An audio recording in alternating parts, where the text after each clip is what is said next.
ask to introduce our program tonight, Mary Marble, because she was my postmaster. Long time. So, Mary, she was downtown Chivington, you know, and we were out in the suburbs. Is that right, Mary? Yeah, we were about 15 miles out of West Chivington, but she was our postmaster.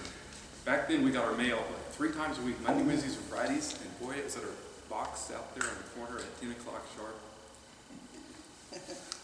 We gave service then.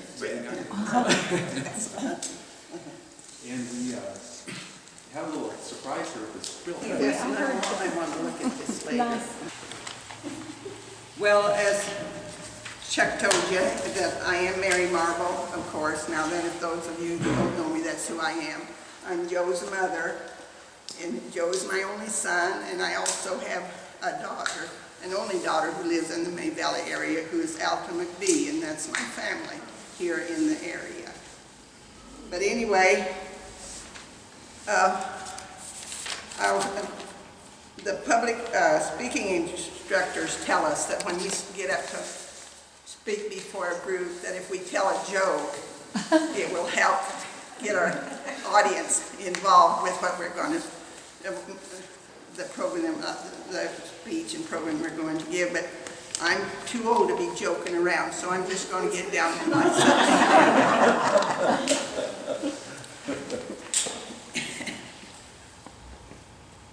Anyway, in the year of 1879, a man with the name of C. Frost Liggett had purchased a 2,000-acre ranch near Big Sandy Creek, located in Benton County at that time. Kiowa County did not even exist. It was later carved out from Benton County and created in April 1889, 10 years later. Now, C. Frost Liggett was a man that had a lot to do with establishing Chivington.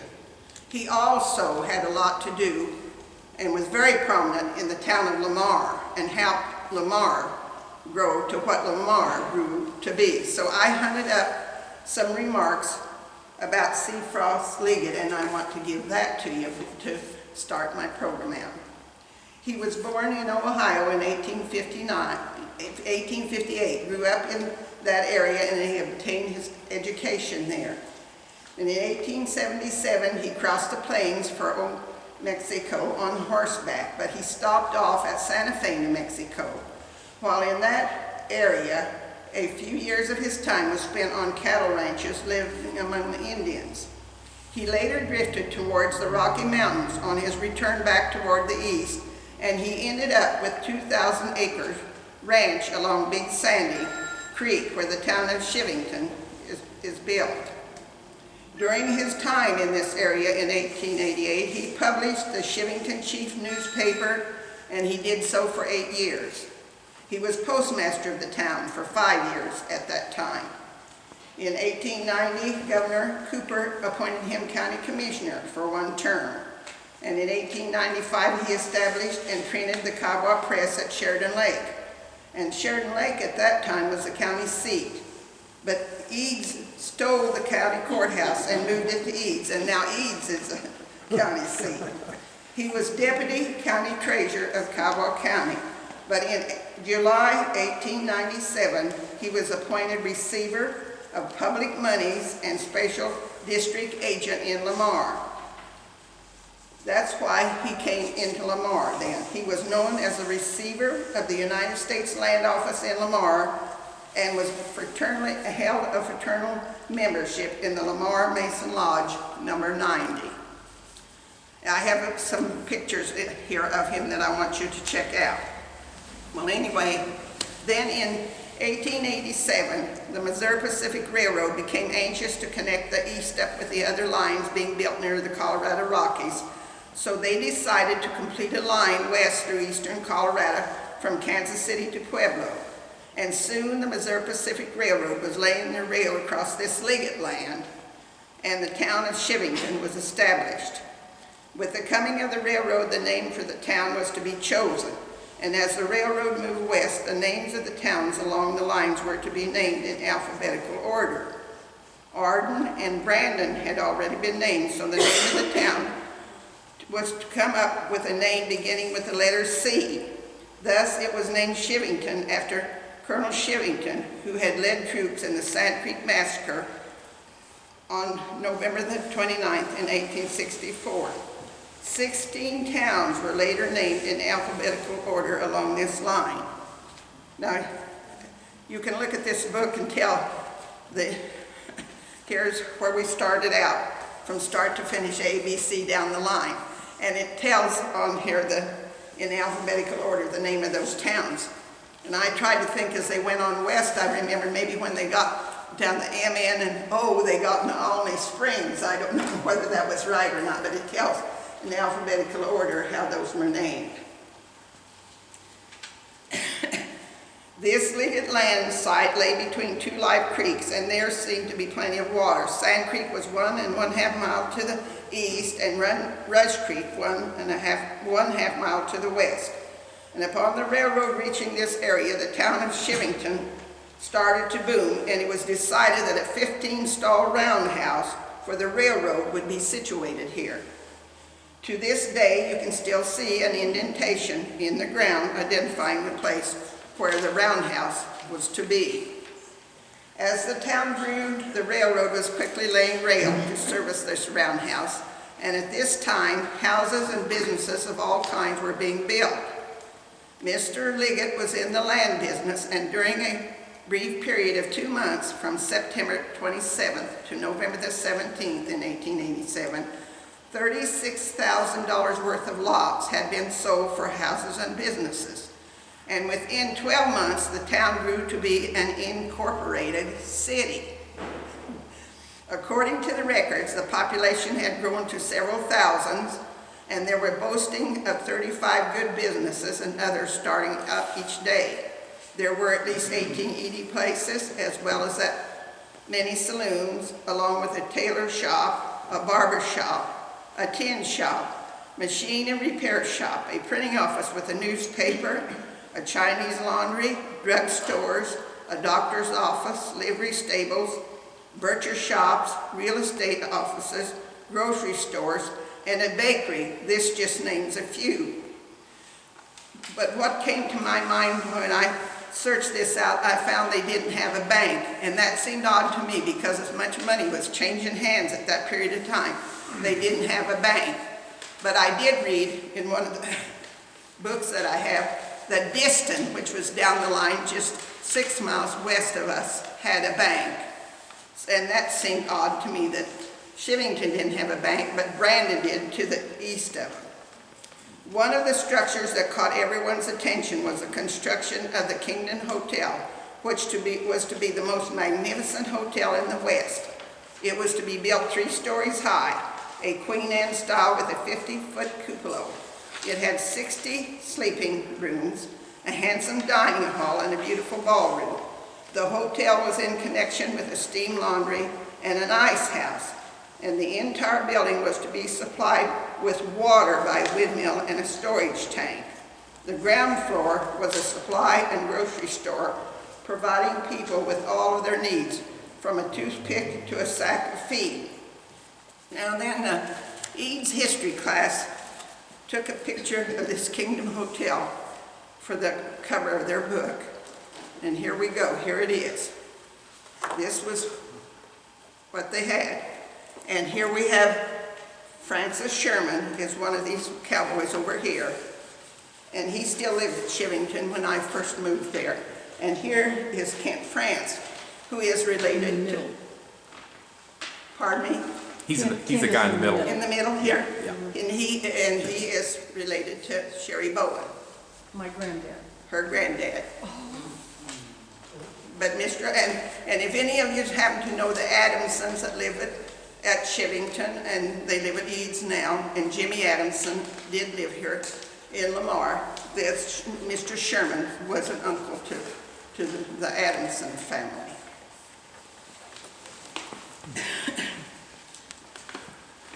Now, while the Missouri Pacific was constructing their roundhouse and several miles of that switch had already been laid, it was learned that the water in the area had a high alkali content and could not be used in the locomotives. So this was bad news for the railroad as it continued to build on to the west. And at the same time, when Chivington was booming in 1887, records tell us that only 14 miles to the west in the town of Eads that there were only 67 residents, and 10 of them were employed by the Missouri Pacific Railroad as depot agents, water pumpers, coal chute shovelers, and the section crew. And Eads was first located 1 mile south from where it now stands. In the short time due to the bad water situation, though, the railroad had to move the roundhouse to Horse, Kansas, and it's located 41 miles to the east of Chivington.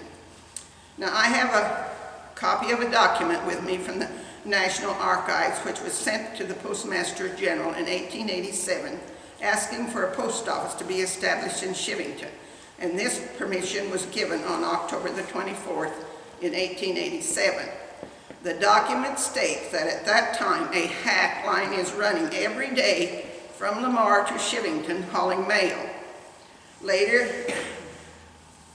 a star route was added to this post office, which ran 3 days a week, making a round trip of 32 miles to the north and west of Chivington, running to the Rush Creek School and returning back to the post office. People from the east, the south, and the west of town came in to pick up their mail as no route service was given them. In 1919, a nice 2-story tan brick schoolhouse was erected in Chivington. The classrooms were situated on the ground floor with the auditorium on the second floor, and their basketball court was on the outside of the building. But now the railroad continued to build on to the west, but by now, with the roundhouse gone, Chivington soon went in decline. In the 1920s, the upper floor of that magnificent Kingdom Hotel was dismantled and moved by wagon and horses to Sugar City, Colorado, where it was put back together and used for a hotel and an eating place. Another part of it was moved to Eads to build a hospital for Dr. Mitchell. And the rest of the hotel, which was on the ground floor that had been the supply store, was finally closed and later sold for taxes. A rancher in the area bought it and tore it down, using the material to build a structure for a home. After the 1920s decline, the 30s was upon everyone. The stock market crashed, the depression, and Dust Bowl days had taken its toll. And no doubt the people that lived in Chivington was like everyone else, trying to hang on, hoping for better times and making plans for their future. But before long, the 1940s came along, and Chivington families saw their young men go to war to defend our country, and Chivington gave up 3 of their own.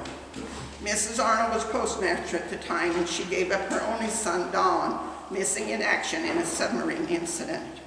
The Wright Hawthorns gave up their son, Raymond, during the time he was a prisoner of war, and Katie Downs lost her son, Wayne. All during the time in the decline of Chivington, though, the Missouri Pacific Railroad section crew had hung on and was still being maintained and was working out of Chivington. The depot was still standing, and a house for the railroad foreman to live in stood along the tracks. A few 2-room structures for the working crew to live in was also along the tracks. In January 1949, my husband Joe obtained work on the rail with his section crew. Using his mustering out pay he got from the Army, we purchased a 2-room structure from Gus Arnold to live in, and thus our life in Chivington began. At this time, the stockyards were still standing along the tracks, and the ranchers were still shipping their cattle by rail to Kansas City from Mark. 2 grocery stores were there, a filling station, and a repair shop were still along there with the post office, and the schoolhouse, which was used for all social gatherings, and a community church. Several buses hauled the kids into the school, but in 1951, the 7th and 8th grades in the high school were sent into Eads, and later in 1958, the rest of the classes were consolidated with Eads closing the school down, and the schoolhouse was sold for salvage. Today, when you drive through the town of Chivington on Highway 96, You drive on a road that my dad helped build with horses and a wagon when he had a job work with the WPA. At that time, I was just a kid, and we lived 10 miles north of Sheridan Lake, and I can recall he would take the horses and wagon and drive across country towards the Chivington area and stay there several days at a time. My mom would rig him up the best as she could, and he would spend his nights in the wagon under a tarp. He had to have his wagon bed rigged up with movable boards in the bottom, as his job was to haul gravel from Big Sandy Creek and spread it on the road. In 1950, the Chivington Post Office was situated in a little grocery store that was adjacent to where we lived. Mrs. Cecil Arnold was the postmaster, but she relied on her husband Gus to help her with the work. But in the summer of 1950, Gus had a heart attack and passed away, and the family came and asked me to lend her a helping hand. Mrs. Arnold told me that she didn't intend to keep the job, so she wrote to the postal inspector to come see us. They made arrangements for me to do her work, and I was later appointed postmaster, and I moved the office to a room that was built onto my home in 1953. During the early years of me being postmaster, the fast train, known as Eagle, would snatch a mail sack that was hung from a crane situated along the tracks. At that same time, they would throw us off a sack of mail along the right-of-way. We had overnight delivery to Kansas City, and it worked very well. Then those mail bags that they threw off only contained first-class mail. So a doodlebug train made up of an engine, a coal car, a baggage car, and a passenger car ran from Pueblo to Horace, Kansas. And this little train would stop off along the way and drop off packages and other mails at the depot for us. And at the same time, it would be picking up cans of cream the farmers would be shipping out from the depot. Before long, this train system stopped, though, and a bus owned by the Missouri Pacific made the run from Pueblo to Horace, and we received all the mail for Chivington, and we dispatched our mail on it. I can recall mailing out turkey eggs to a hatchery in Kansas, and Mrs. Hammer often sent a crate of eggs to her daughter in Denver.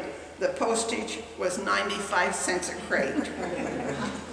Tom Jenkins sent out gunny sacks full of wool to a blanket making factory in the West for wool blankets. And most anything could be sent by the mail that you could tie a tag onto. Incoming mail brought box after box of baby chickens and turkeys. Once we got a box of ladybugs for Big Newsom, who turned them loose in his dry alfalfa field. And you could order anything that you needed from the Sears and Montgomery Ward catalog, and it would be delivered by mail. During the time when I was helping Mrs. Arnold at the post office in her store, young Joe would be 4 years old and would be with me. And the little store was built onto her residence, and he would stay in her home if he wasn't outside playing. One afternoon when he was outside playing in the shade with his toys, he came in and told me that he heard a badger digging. You can imagine the sun out there, and he heard the sunshine, and he heard a badger digging. But after scolding him that it couldn't be, I sent him back to play. But again, in a short time, he comes and asks me to come out and listen. As we walked to the corner of the house, he said, "Stop, Mom, and listen."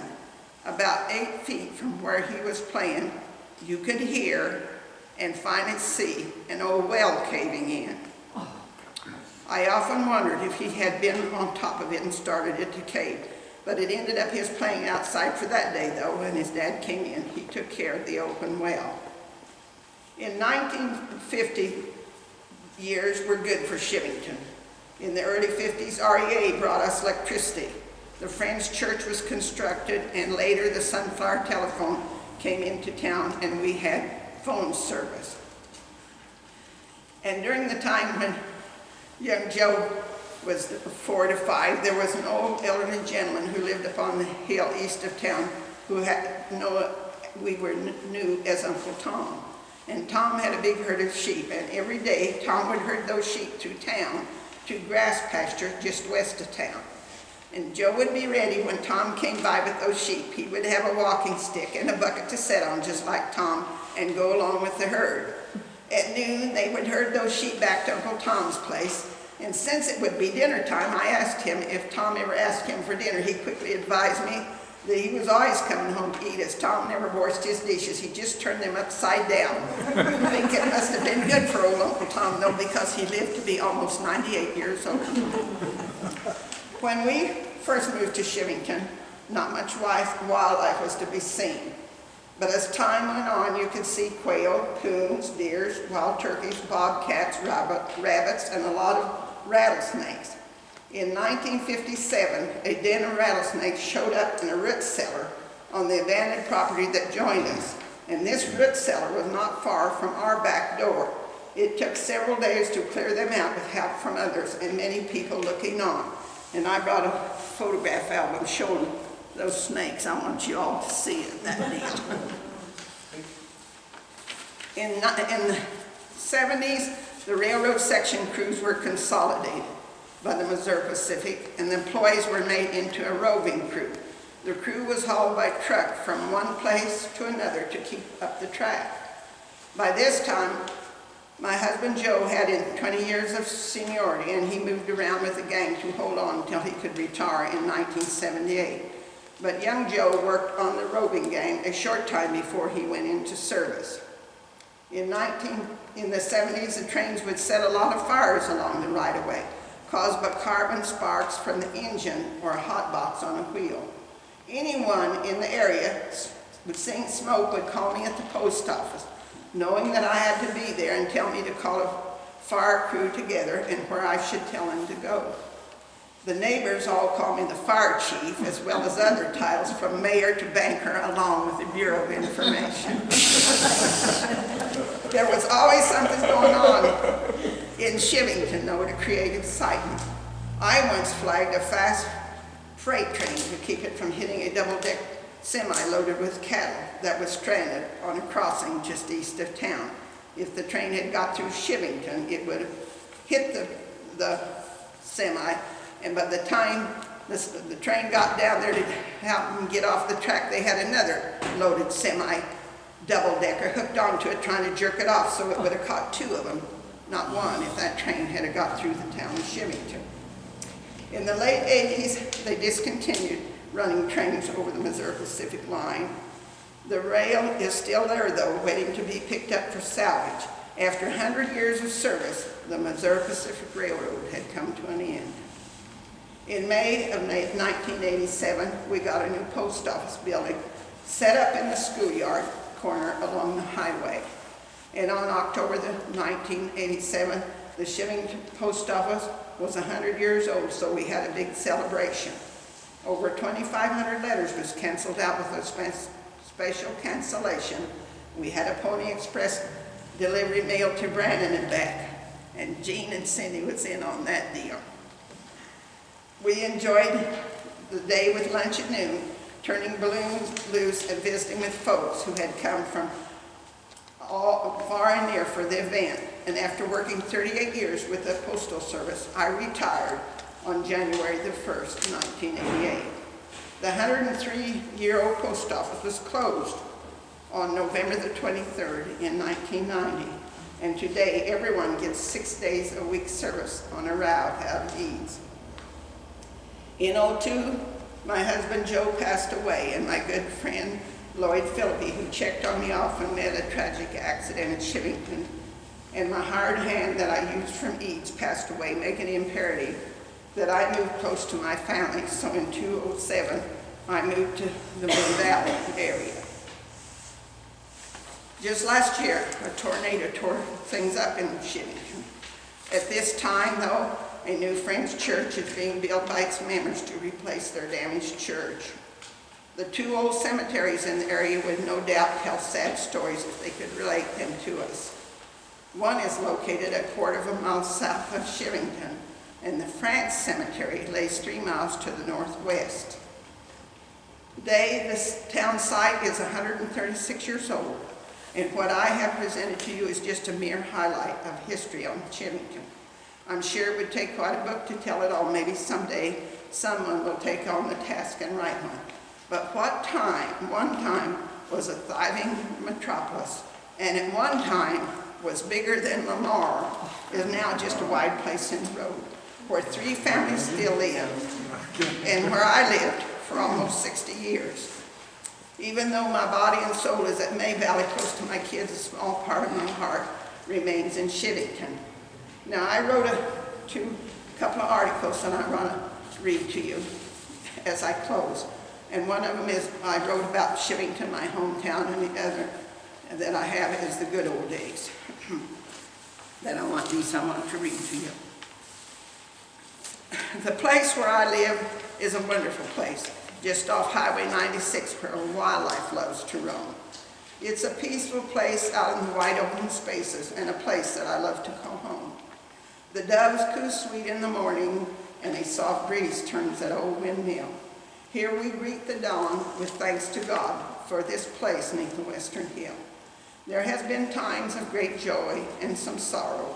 There has been times of drought and rain. But through the many years that have passed me by, I pray it was where I could always remain. Tribute goes out to those who have homesteaded here through those many years gone by. The wide open spaces beckon them to come for a life under a bright western sky. There's quite a history of this little pioneer town, and no doubt a lot more that could never be told. For as time marches on, much is lost on the way. It's more precious than silver or gold. It took a lot of spirit for folks to settle on this untamed land in the West, and history reminds us of the hardships endured as they struggled to make their conquest. Buffalo and Indian tribes are things of the past that once roamed on this vast domain. The highways have replaced the old wagon trails, and more fences crisscross the plains.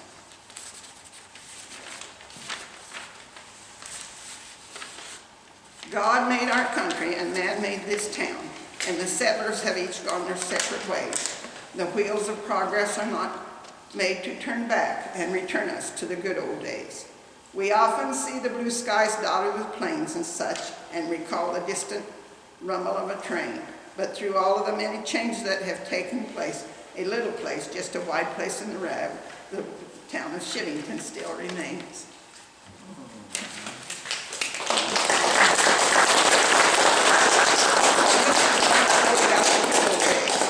This is the story of my life, folks. Lord, I'm wondering if you'll lend me your ear and listen to the words of a sinner's prayer. In this world of turmoil that we all live in, it's hard for me to know just where to begin. It takes a lot of courage to know just what to do, so Lord, just let me do a little talking to you. Please help me to overcome my selfish ways and show me the way to accept these troubled days. You know, I don't have too much tact, not too much charm, for I am an unsophisticated gal that grew up on a farm. Since I left the farm, though, they have sure changed their ways, but we often refer to our farm life as the good old days. When I take time to think of so many years back, I recall that our beautiful brick home was just an old adobe shack. There were no spacious picture windows, no double glass doors, and our lovely shag carpet was bare wood floors. We'd walk quite a ways to the top of the hill and carry our running water from the old windmill. Our means was the simplest that life could afford. Our automatic washer was an old rub board. Our ceramic tile bathroom was just a shack in the back, that soft and pretty tissue made from an old grocery sack. Our electric lights meant a lamp with a short wick, and our inner spring mattress was an old shut tick. The central air conditioning that we all longed for was wide open windows with a draft from the door. Our Cadillac was a horse-drawn buggy with a board for a seat, and the heater would be a lantern set close to our feet. A forced air furnace that warmed our hips meant an old wood stove filled with dry cow chips.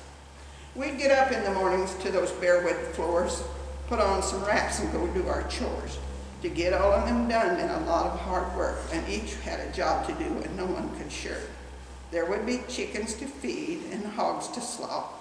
The cob basket would be empty and there was ice to chop. And when Christmas Eve came, we'd hang up our socks and dream of dolls and red wagons and fancy toy blocks. But on Christmas morning, we'd awaken and jump out of bed to find old Santa had just left us mittens instead. We had a lot to live for, it was no doubt, but sometimes we thought, Lord, you'd sure left us out. We did have an opportunity to go to school where we were taught the 3 R's and the golden rule.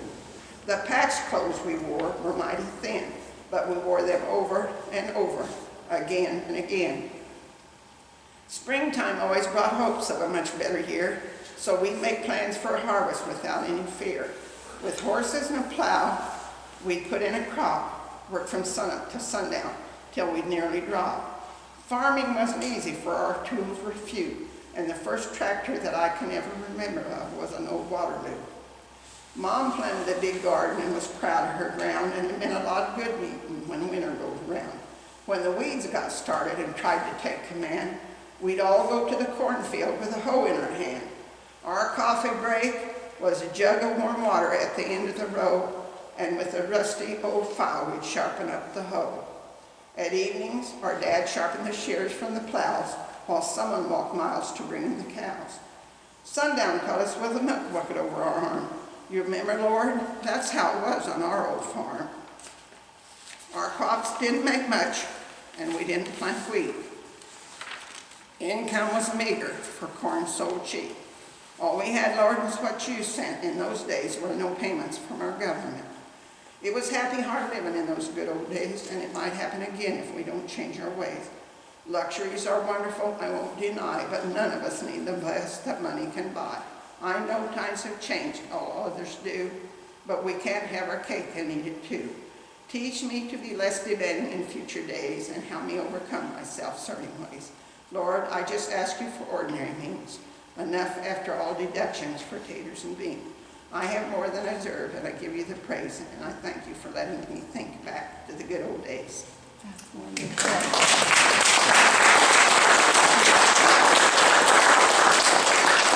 Thank you, Chuck, for asking me to come. I wanted to point out this little sign back here. About the ballpoint pen.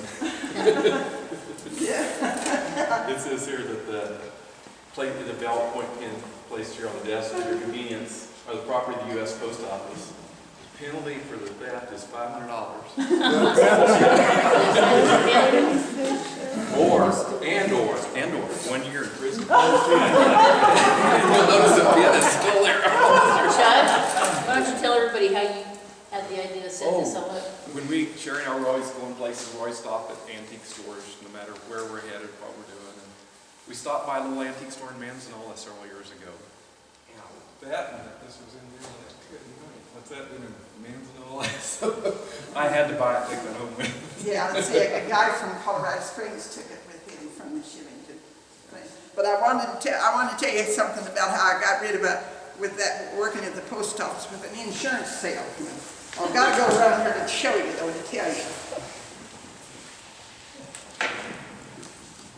I tried to tell the gentleman that I didn't want to buy any more insurance. I was already insurance poor. I kept telling him that. He kept aggravating me. Finally, kind of more or less let on like that, you know, I didn't know what I was doing or something. So I was back here behind the window. And I want to tell you something. There's a dealie that comes down here. You let it go, it's like a guillotine. So he was standing there at the window telling me that how I didn't do this and didn't do that, and he was beating around on the thing, and I said to him, would you take your hands down? And he kind of looked at me, and I asked him again, and when he stepped back, I didn't.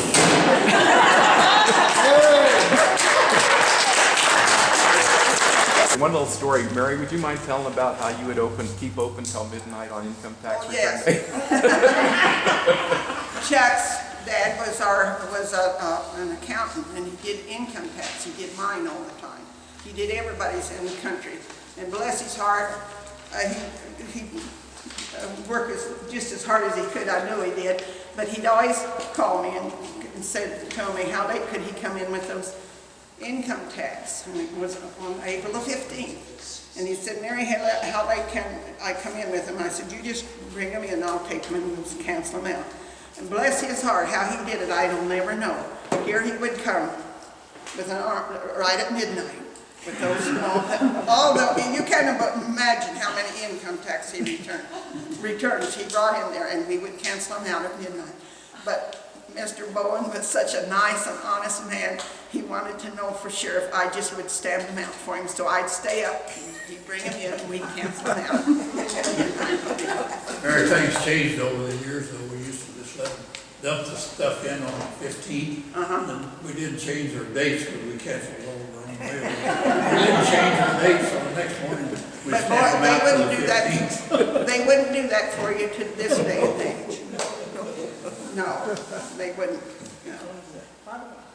I'd like to ask you a question, getting Yes. back to the history of Chivington. When the school closed down, where did the pupils go? To eat, To Eads. How many miles was that? 14 miles. 14 miles. Joe was going to school there when they closed it down. I want you to know one thing. We had to, furnish our things. They didn't, the government didn't furnish us everything to take care of our post offices. We had to do that on our own. You hand stamped them all with the Yeah. stamp? Everything. But it was a good job, and I loved it, and I loved the people, and the people were good to me. Nobody Oh ever yeah, had- you delivered eggs and butter and everything, didn't you? And not, I wasn't only the postmaster. I'd go with the people in the ambulance. If they were sick in the nighttime, they come to me, come help me, Mary, we need some help. I was on the road constantly. Dr. Moore said to me one time when I went in there with my neighbor sick, he says, Mary, doesn't anybody else live down there? But kids, think about overnight delivery to Kansas City, Missouri, from that little town of Chivington. You could send an order to to Sears and Roebuck on a Monday, and then on a Wednesday, your order would be back. 3 days. What was the most unusual thing that ever happened to you that you weren't expecting? Oh, I don't know. I don't know. So many things happened, I tell you. That deal of flagging that train was something else from that Dawson kid who's related to Sherry, really, came and I'm hanging the flag. And he skidded up to me at the flagpole and he just screamed, there's going to be a wreck. Well, what would you, how was there going to be a wreck? There was nobody there but him and me. I'm hanging the flag. And Mary, was that Uncle Billy or Cousin Little Billy? Bill. Little Bill. The little one. We old Bill, young Bill, and the Holy Terror. Now that's we call the Holy Terror. Anyway, he skidded up there and yelled at me, there's going to be a wreck. And and I'm hanging a flag, and finally he said to me about the double-decker semi load of cattle stuck on that crossing right east of Chivington. And he said, what do we do? What do we do? He says, looky, there's the train. And he's hollering at me about the train. I said, I'll see if I can stop him. Well, I know he thought I was nuts. Well, anyway, he's running after me, and I'm running towards the crossing, and I'm telling them how to flag the train if you want them to stop, down below your knees. And the engineer, I said, if he looks this way, maybe we can stop him. And I know that little Dawson kid thought I was crazy. But anyway, the engineer looked my direction, and I'm flagging him, and then I'm pointing that direction, and then I'm telling him, you better stop, and then I'm pointing again. Well, he was hanging out the minute, and he got to stop before he got over the hill. And he jumped out of the engine and ran back to us to see what was the matter. And when I told him, he said, well, we'll go on down there. If it's still there, we'll get it off. But when he got down there, he later told me that there was another one hooked onto that one trying to jerk it off.